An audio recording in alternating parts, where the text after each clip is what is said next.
안녕하세요. 사랑하는 구독자 여러분들, 종목 추천을 드리는 주식 김작드입니다.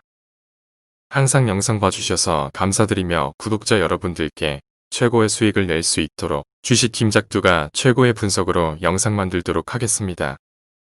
주말에 기사가 쏟아졌듯이 11월 3일에는 트럼프와 바이든의 대선일입니다. 그러나 우리나라처럼 그날 선거를 해서 대통령을 뽑는 것이 아니라 미국 대선 선거는 11월 첫 주 화요일 날 선거인단을 선출합니다. 11월 3일 밤에는 선거인단을 선출하는 날이며 우리나라처럼 대통령이 정해지는 날이 아닙니다. 오해 없으시길 바랍니다. 그러나 이때의 결과가 거의 대통령 선거로 이어지기 때문에 많은 사람들이 대통령 선거라고 하는 겁니다. 2012년, 2016년에도 선거인단 선출하기 전 주가가 많이 하락했으니 이 점 유의하시고 내일 대응 잘하시기 바랍니다. 매수를 안 하는 편이 좋다고 생각합니다. 기사 보기 전 구독과 좋아요 꼭 좀 부탁드리며 알림 설정과 많은 댓글도 부탁드립니다. 입에서 입으로 전달되는 홍보가 그렇게 좋다고 합니다. 궁금하신 사항은 가드킴33333@gmail.com으로 보내주시기 바랍니다. CNN 바이든 핵심 경합주 내고서 모두 우세. 2020년 11월 1일 20시 30분 11초 기사입니다. 기사 내용 중 미국 민주당 조 바이든 대선 후보가 핵심 경합주에서 미 대선을 사흘 앞두고 발표된 여론조사에서 도널드 트럼프 대통령에 앞서 있는 것으로 나타났다. CNN이 31일 공개한 여론조사 결과에 따르면 바이든 후보는 미시간주에서 53%의 지지율을 얻어 트럼프 대통령을 12%포인트 차이로 여유있게 앞섰다. 또 다른 경합주인 위스콘신주에서는 바이든 후보가 52%의 지지율로 44%를 얻은 트럼프 대통령을 따돌렸다. 반면 애리조나주에서는 바이든 후보가 오차 범위 내에서 근소한 차이로 앞섰다. 바이든 후보와 트럼프 대통령은 애리조나주에서 각각 50%와 46%의 지지율을 얻었다. 노스캐롤라이나주에서도 바이든 후보가 51%의 지지율로 45%의 지지를 얻은 트럼프 대통령을 앞섰다. 이들 4개 주는 대선 승리를 위해 반드시 잡아야 할 지역으로 지난 2016년 대선에서는 트럼프 대통령이 4개 주에서 모두 승리했다. 이 4개의 지역에서의 경쟁이 굉장히 중요한 부분인데 바이든의 우세로 넘어갔네요. 2016년도 미국 대선을 본다면 힐러리가 전체적인 득표수 200만은 높았지만 트럼프의 선거인단의 투표가 높았기에 트럼프가 대통령이 되는 상황이 초래되었습니다. 그러나 2020 대선에서는 조 바이든이 총 득표수도 앞설 것으로 예상되고 선거인단 또한 350 vs 트럼프 180으로 예상되고 있습니다. 그리고 더 추가적으로 얘기 드린다면 오바마부터 힐러리 등등 미국을 대표할 수 있는 분들께서 조 바이든을 지지하고 있는 상태입니다. 조 바이든이 된다면 저탄소 재생에너지 등등 풍력 태양력 등등 생각해 봐야 되는 것들이 많겠지요. 단독 대주주 3억 원 유력 개미 반발로 조정하나 2020년 11월 1일 오후 8시 8분 기사입니다. 기사 내용 중 지금 이 시각 국무총리, 여당 대표, 청와대 비서실장 등등 당정청 최고 책임자들이 세금 문제를 놓고 회의를 하고 있습니다. 재산세하고 주식 팔 때 내는 세금을 정부는 올리자 반대로 여당은 내리자고 맞서면서談판 중입니다. 먼저 주식 쪽은 정부가 한 회사 주식을 3억 원 이상 갖고 있다가 팔면 세금을 걷겠다고 해서 논란이 불거졌는데 저희 취재 기자들이 알아본 결과 이 기준을 5억 원으로 올리는 쪽으로 정리를 하고 있는 것으로 확인됐습니다. 주식 양도주에게 세금을 매기는 대주주 요건은 내년 4월부터 종목당 10억 원에서 3억 원으로 낮아질 예정이었습니다. 그런데 내년 시행을 앞두고 이른바 동학개미, 개인 투자자들의 반발이 거세지자 여당에서 조정론이 제기됐습니다. 가족 합산 3억 원에서 개인별 3억 원으로 한 발 물러선 데 이어 다시 개인별 5억 원으로 또 후퇴한 셈입니다. 홍남기 형은 어서 빨리 그만두시는 걸 적극 추천을 드립니다. 지금 미국, 대선 및 유럽, 미국, 코로나19 재확산 등등으로도 굉장히 골치가 아픈 상황인데 대주주 요건으로 인해 더 혼란스럽습니다. 남기영이 그만두면 모든 게 평온해질 텐데 걱정입니다. 학교 등교 인원도 5단계로 1.5단계 2/3 2.5단계 1/3 준수 2020년 11월 1일 오후 5시 27분 기사입니다. 기사 내용 중 사회적 거리두기가 3단계에서 5단계로 세분화되면서 학교 밀집도 기준 등 학사 운영 기준도 5단계로 나뉜다. 학원과 독서실 등도 2.5단계에서는 오후 9시 이후 운영을 중단하는 등 새로운 방역 조치가 적용된다. 교육부는 1일 중앙재난안전대책본부에서 기존 3단계 사회적 거리두기 체계를 5단계로 세분함에 따라 오는 7일부터 거리두기 단계별 학교 밀집도 기준도 이에 맞춰 조정된다고 밝혔다. 우선 생활병력 단계인 1단계에서는 기존처럼 학교 밀집도를 3분의 2 이내 등교를 원칙으로 하면서 지역 학교 여건에 따라 조정이 가능하도록 열어뒀다.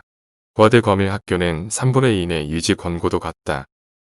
교육부는 사회적 거리두기 개편에도 1단계가 유지되면서 학교 밀집도 등 학사 운영에서 현 조치 사항이 동일하게 적용돼 학교가 학사 운영을 변경해야 하는 불편을 최소화했다라고 밝혔다. 오늘만 해도 124명의 확진자가 나왔습니다. 사우나, 데이터 케어 센터 등등 그리고 할로윈 파티 사진들 보시면 경악하실 겁니다. 거의 대부분의 20대 남자와 여자들이 마스크를 쓰지 않고 춤을 추거나 술을 마시는 등 다음 주 확진자가 굉장히 상승할 것으로 보입니다. 이들 중 집에 학생이 있는 집이라면 학교까지 퍼져나가겠지요. 코로나 관련주들 여태 많은 조정 받았네요. 힌트. PC방 백화점 결혼식장 마스크 필수. 방역수칙 의무화 시설 확대. 2020년 11월 1일 오후 5시 53분 기사입니다. 앞으로는 PC방, 결혼식장, 백화점 등에서도 반드시 마스크를 써야 한다. 1일 중앙재난안전대책본부는 최근 사우나, 직장, 학교 등 일상 곳곳에서 확진자가 늘어나자 방역수칙 의무화 시설을 기존 12종 시설에서 23종 시설로 확대하기로 하는 방안을 발표했다. PC방, 결혼 장례식장, 학원 등을 비롯한 일반관리시설 14곳의 경우 1.5단계에서 유행 권역에 소재한 시설은 면적 4제곱미터당 1명 등으로 이용인원이 제한된다. 2단계에서는 해당 권역에 소재한 시설에 대한 이용인원 제한이 강화되고 일부 시설에서는 물이나 무알코올 음료를 제외한 음식 섭취가 금지된다.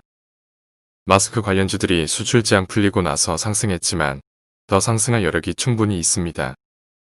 트럼프가 맞은 리제네론 항체치료제도 중증 환자 임상 중단. 2020년 10월 31일 오전 4시 21분 기사입니다. 간단히 보고 넘어가겠습니다. 도널드 트럼프 미국 대통령이 극찬한 미 생명공학회사 리제네론의 신종 코로나 바이러스 감염증 항체 치료제도 안전 우려로 중증 환자를 대상으로 한 임상시험을 중단했다. 앞서 리제네론과 비슷한 단일 클론 항체 치료제를 개발 중인 미 제약사 일라이릴리도 지난 26일 자사 치료제가 중증 코로나19 입원 환자 치료에 도움이 되지 않는다며 역시 중증 환자에 대한 임상시험을 중단한 바 있다. 1, 2월 리제네론의 잇따른 부분 임상 중단에 대해 WSJ는 전두유망한 것으로 여겨졌던 단일 클론 항체 치료제가 가장 상태가 심각한 환자들에는 효험이 없을지 모른다는 점을 시사한다고 지적했다. 트럼프 코로나 확진도 하나의 쇼였다고 저는 생각합니다. 확진이 아닌데 확진인 척일 수도. 중리스크, 경고 등. 애플 테슬라 긴장. 2020년 11월 1일 18분 기사입니다. 애플은 간판 사업인 아이폰 매출이 줄고 주력 시장인 중국 매출 비중도 떨어졌다. 전기차 제조업체 테슬라도 중국 리스크에서 자유롭지 않다. 시진핑 중국 국가주석 등 지도부가 지난달 29일 폐막한 공산당 중앙위원회 19기 5차 전체회의에서 미국 앞지르기를 내건 탓에 자국 기업 키우기와 국산 사용을 강조할 가능성이 커졌기 때문이다. 전 세계 자동차 업계 시총 1위인 테슬라 주가도 지난달 30일 5.5% 하락했다. 지난달 27일 중국 공업정보부와 중국자동차공정학회는 신에너지 자동차 로드맵 2.0을 통해 2035년 내연 기관 자동차 생산을 중단하고 EV 수소차 중심으로 산업을 개편한다면서 자동차 완전 독립을 선언했다. 그러나 23일 중국 국가시장규제관리국은 테슬라가 중국에서 판매한 미국산 EV 모델 S와 모델 X에 약 3만 대 리콜을 명령했다. 현재 중국에서 미국 앞지르기를 내건 탓에 자국 기업 키우기와 국산 사용을 강조할 가능성이 커졌기 때문입니다. 화웨이나 틱톡에 대한 보복이라고 볼 수도 있는 부분입니다. 미중 갈등은 계속됩니다. 세계 최고 수준 자율주행 차량 나온다. 2022년 본격 출시. 2020년 10월 30일 오후 12시 10분 기사입니다. 정부가 세계 최고 수준의 자율주행 차량 출시를 목표로 본격 상용화에 들어간다. 2022년 부분 자율주행 차량을 본격 출시하고 2024년엔 완전 자율주행차를 일부 상용화하겠다는 목표다. 30일 정부는 자율주행 차량 출시를 차질 없이 준비하고 자율주행 기술 활용 인프라 제도 완비를 통해 2025년까지 교통사고 40%, 교통정체를 20%까지 줄이겠다고 밝혔다. 문 대통령님께서 앞으로 5년이 골든타임이라며 전기차, 수소차 등 20조 원 이상 투자를 한다고 발표하였습니다.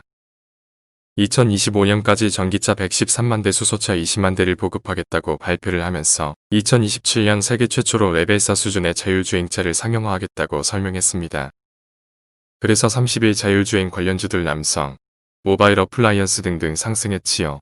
자율주행 관련주들은 11월 중순쯤에 있는 구글 자율주행 기사에도 상승 여력이 있기에 관심 있게 보시기 바랍니다.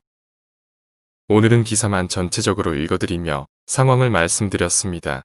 오늘 추천 종목은 없습니다. 왜냐하면 하락하기 때문입니다.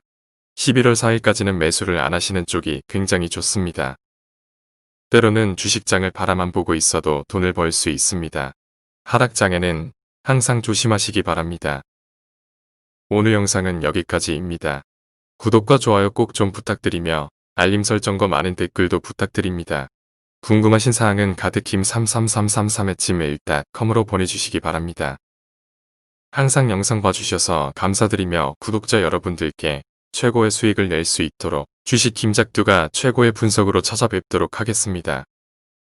항상 감사드립니다. 하하하.